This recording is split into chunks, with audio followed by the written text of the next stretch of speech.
உங்களுக்கு நீங்க clue apply பண்ணும்போது ஒன்னு க்ளூ வந்து ட்ரை ஆயிட்டு உங்களுக்கு ஃப்ளோ வரவே வராது. சப்போஸ் வந்தாலும் சடனா ஃப்ளோ அதிகமா வருது அப்படின்னா இந்த டிப் மறக்காம ஃபாலோ பண்ணிக்கோங்க.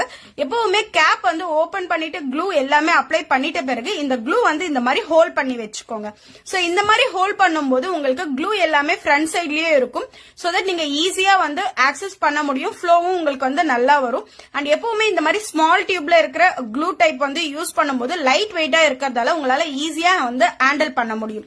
சப்போஸ் நீங்க பெருசா இருக்கு அப்படின்னா ரொம்ப வெயிட்டா இருக்கிறத ஹேண்டில் பண்றதுக்கு கொஞ்சம் கஷ்டமா இருக்கும். சோ உங்களுக்கு எது வந்து கன்வீனியன்டா இருக்கோ அதை பேஸ் பண்ணி நீங்க யூஸ் பண்ணிக்கலாம். அண்ட் இந்த மாதிரி நிறைய டிப்ஸ் அண்ட் ட்ரிக்ஸ் வந்து நம்மளுடைய பேஜ்ல ரெகுலரா அப்டேட் பண்ணிட்டு இருக்கும். சோ மறக்காம நம்ம பேஜ் வந்து ஃபாலோ பண்ணிக்கோங்க. அப்பதான் நம்மளுடைய அப்டேட்ஸ் எல்லாமே உங்களுக்கு வந்து நோட்டிபிகேஷனா வரும். அண்ட் நெக்ஸ்ட் என்ன மாதிரி டிப் வேணும் அப்படிங்கறதையும் கீழே மறக்காம சொல்லுங்க, நான் உங்களுக்கு ஆன்சர் பண்றேன்.